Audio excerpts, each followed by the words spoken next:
सभापती महोदय, एकूणच जगामध्ये काही देशांमध्ये युद्ध चालू झालं आणि पाहता तिसऱ्या महायुद्धाचं सावट सुद्धा यातून निर्माण होण्याची शक्यता झाल्यामुळं निश्चितच आपले भारतीय परदेशी भारतीय आणि गेलेले भारतीय वसलेले परदेशी असलेले भारतीय आणि काही कारणास्तव गेलेले परदेशी गेलेले आपले भारतीय यांच्या सुरक्षिततेबद्दल पॉइंट ऑफ इन्फॉर्मेशनमध्ये हा मुद्दा आम्ही घेतोय। निश्चितच आज युद्धामुळे सर्व परदेशी भारतीयांच्या मनामध्ये एक भयभीतपणा आणि घबराट निर्माण झालेली आहे आणि प्रत्येक महाराष्ट्रातल्या प्रत्येक जिल्ह्यामधून बरेच जण परदेशी गेलेले, कोणी रोजंदारीसाठी गेलेले, कोणी नोकरीसाठी, कोणी पर्यटनासाठी गेलेले आहे, कोणी कॉन्फरन्ससाठी गेलेलं आहे।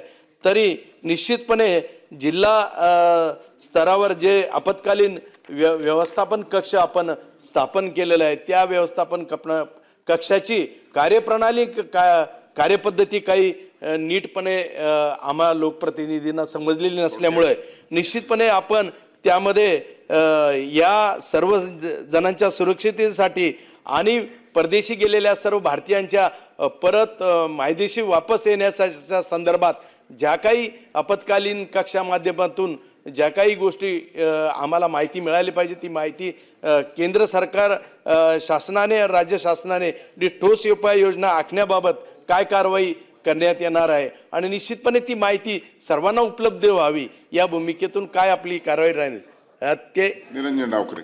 सभापती महोदय, हा जो काही हे युद्ध सुरू झालं ते युद्ध सुरू झाल्यानंतर एअर स्पेस बंद झाल्याबरोबर विशेषतः जे भारतीय पर्यटक किंवा वेगवेगळ्या व्यवसाय करता तिकडे गेलेले लोक आहेत, जे तिथले रेसिडेंट नाही आहेत, जे भारतात परत यायचं आहे, त्या लोकांचं मेसेजेस आपल्याला यायला लागले। आपण तात्काळ केंद्र सरकारच्या जी परराष्ट्र मंत्रालय आहे त्याच्याशी संपर्क केला। त्यांनी एम्बसीला सगळीकडे ॲक्टिवेट केलं, सगळ्यांना एम्बसीशी संपर्क साधायला सांगितला। पण आपल्याला याची कल्पना होती की नुसतं एम्बसीला संपर्क साधून हे होणार नाही, म्हणून आपल्या राज्याचे जे मदत व पुनर्वसन आपत्ती व्यवस्थापन मंत्री आहेत श्री गिरीश महाजन यांना आपण ती जबाबदारी दिली। आपण एक व्हॉट्सॲपचा नंबर सगळ्यांना दिलेला आहे, त्या व्हॉट्सॲपच्या नंबरवर लोक संपर्क करत आहेत, त्यांच्या ज्या तिथल्या अडचणी आहेत त्या आपण दूर करण्याचा प्रयत्न करतो आणि त्यांना परत आणण्याच्या दृष्टीने देखील सगळे प्रयत्न आपण हे सुरू केलेले आहेत।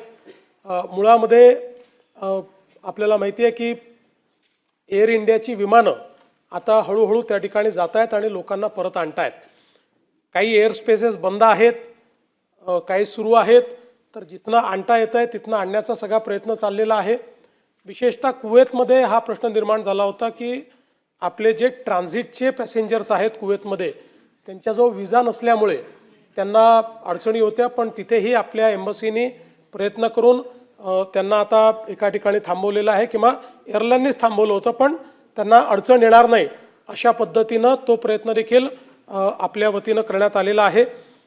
विशेषतः जे काही वेगवेगळे आपले त्या ठिकाणचे मंडळ आहेत, मराठी मंडळं वगैरे, यांना देखील आपण ॲक्टिवेट केलेलं आहे। त्यांच्याही माध्यमातनं जे काही आपले तिथले लोक आहेत त्यांना आपण मदत करतोय, त्यांच्याशी संपर्कात आहोत।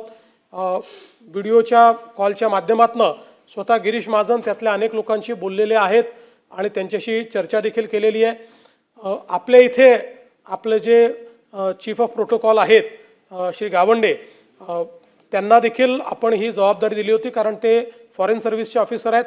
त्यांनी त्या ठिकाणी विशेषतः आपल्या एम्बसीची बैठक घेऊन आणि ज्या काही SOPs आहेत त्या SOPs तिथले जे आपले नागरिक आहेत त्यांना त्या दिलेल्या आहेत।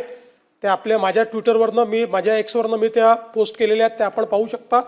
दोनदा आपण सगळ्या पद्धतीनं काय काय लोकांनी करायचं आहे किंवा काय करू नये या गोष्टी देखील त्यांच्यापर्यंत पोहोचवलेल्या आहेत।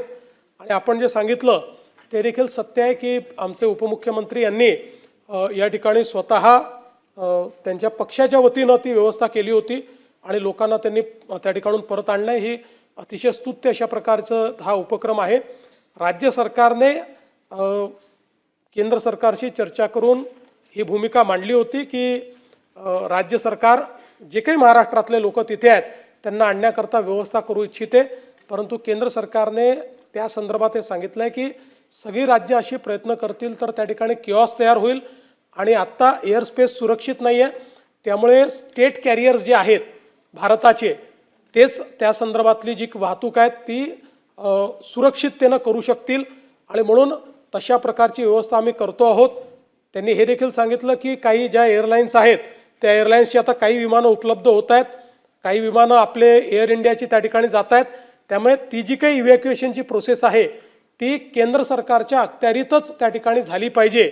अन्यथा म्हणजे समजा असुरक्षित एअरस्पेसमध्ये एखादं विमान गेलं तर आपल्याला समजू शकतो आपण की त्या ठिकाणी काय होऊ शकतं आणि म्हणून त्यांनी राज्य सरकारला हे ॲडवाईस केलं आहे की तुम्ही जे काय आहे ते हे केंद्र सरकारला करू द्या, हे राज्य सरकारने करू नये, म्हणून आपण त्याच्यामध्ये पुढे जात नाही. तर राज्य सरकारची त्या संदर्भातली सगळी तयारी आहे, पण केंद्र सरकारने आता त्याची सुरुवात केलेली आहे आणि मला अपेक्षा आहे की पुढच्या 2-3 दिवसामध्ये हे सगळं इज आउट होईल आणि जी काही आपली मंडळी आहेत ती येऊ शकतील. तोपर्यंत त्यांच्या ज्या काही व्यवस्था लागतील आपल्याला, म्हणजे जसं मगाशी तांबेसाहेब म्हणाले तसं आम्हालाही लोकांचे मेसेजेस येतात, मंत्र्यांनाही येतात, आमदारांना येतात, ते माझ्याकडे फॉरवर्ड करतात, लगेच आपण MEAलाही कळवतो आणि आपल्या हेल्पलाईनच्या माध्यमातूनही त्यांना जी मदत पाहिजे ती मदत करण्याचा प्रयत्न करतो.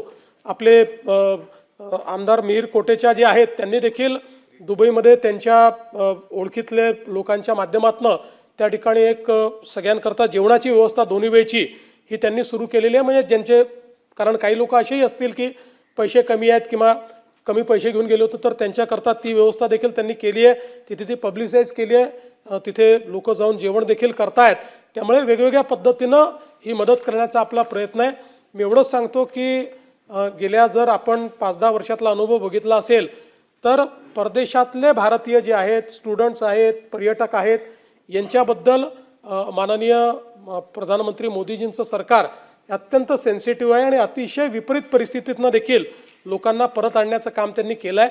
त्यामुळे केंद्र सरकार पूर्णपणे या बाबीवर लक्ष ठेवून आहे आणि लोकांची सुरक्षितता आणि युद्धाची परिस्थिती यातनं लोकांना परत आणण्याकरता सगळ्या उपाययोजना केल्या जात आहेत. सगळ्या लोकांना या ठिकाणी सुरक्षित परत आणण्याचं काम हे केंद्र सरकार करेल आणि राज्य सरकार सातत्याने त्याचा पाठपुरावा करत राहील. आपल्यापैकी कोणाकडे जर असे मेसेजेस आले तर ते आम्हाला फॉरवर्ड करा, आम्ही ते MEAला देतो आणि MEAकडनं डायरेक्ट त्यांच्याशी संपर्क साधला जातो आणि त्यांना आश्वस्त केलं जातं की बाबा त्यांच्या अडचणी असतील तर त्या अडचणी सोडवल्या जातात आणि त्यांना आश्वस्तही केलं जातं की कधी त्यांची इव्हॅक्युएशनची व्यवस्था होऊ शकते हे टेंटेटिव्हली त्यांना त्या ठिकाणी सांगितलं जातं.